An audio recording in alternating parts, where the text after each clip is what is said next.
Andito tayo sa tapat ng Mahal Integrated Farm. Ayan, ligaw na ako. Plito na ako kung saan ako dadaan. Saan kaya dito mas maganda? Dito na lang. Kung naaalala nyo na nag-video tayo sa Kabutagan, ipaglabas natin din sa napakahabang pathway na may banking pa, ay itinuloy-tuloy ko na rin ang kahibangan ko.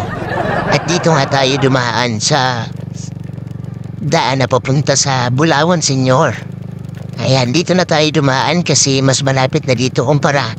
Dadaan pa tayo sa Mukin. O kaya, babalik pa tayo ng Kabutagan.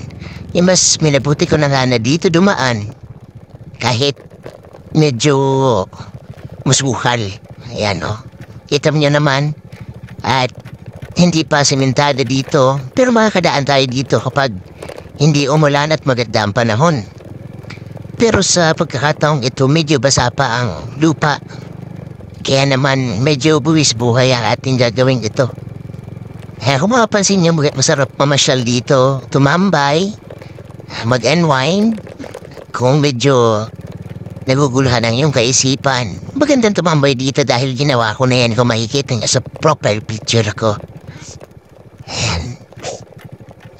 Tanaw na tanaw nga dito yung dalawang cell site dito ng buong lupi. Yung cell site ng Smart at ng Globe. Dahil naman sa mataas na lugar ito. Ay, ang gusto ko lang ipakita sa inyo mga idol na pwede ring dumaan dito kapag gusto mo mag-shortcut kung galing ka ng Bulawan sa Puhot. Galing ka ng Mukin, Manangli. Pwede kang dumaan dito. Ayan, nasa sayo na lang din. Basta tulad niya ng sinabi ko ay hindi umulan, maganda ang panahon at tuyo ang lupa.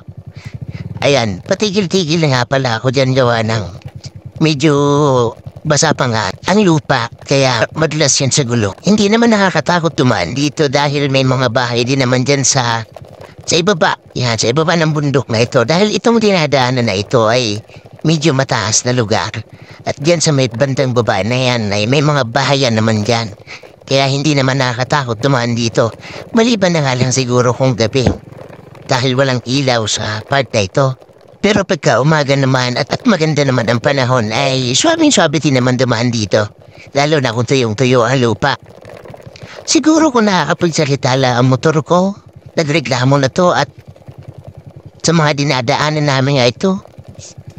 Ayan, ano ba kasi dito tayo dumaan? Tuloy-tuloy na ang kahibangan mo. Dito ay malambot pa talaga ang lupa. Gusto nga maula ang gulong ko sa hulihan. Pero tansya ko naman sa unahan ay maganda-ganda na ang lupa at tuyo na. Sa susunod hindi na ako dadaan dito.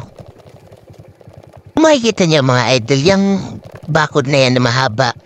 Ito nga pala yung Mahal Integrated Farm.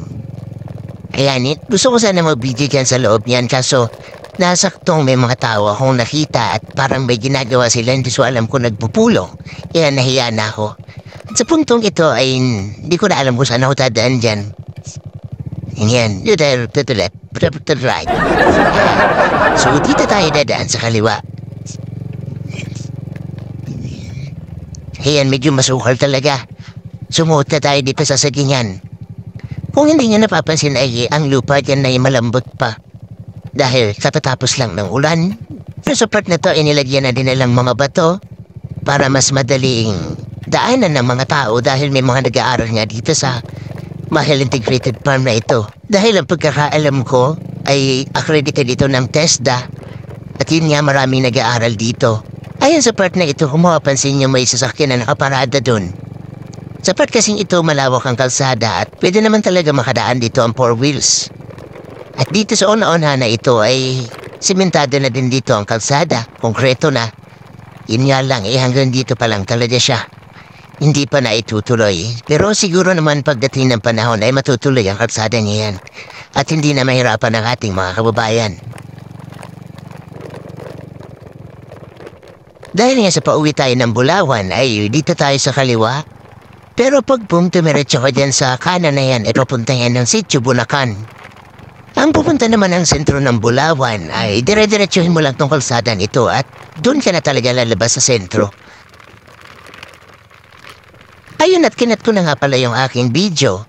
Andito na tayo sa bagong baryo. At sa una-unahan lang nito, pagkatawid ng tulay ay sentro na ng Bulawan Senyor. Shoutout na lang sa mga matadaanan natin at mahalip ng aking video. At hanggang sa muli, hanggang dito na lang ang aking video mga idol. Salamat.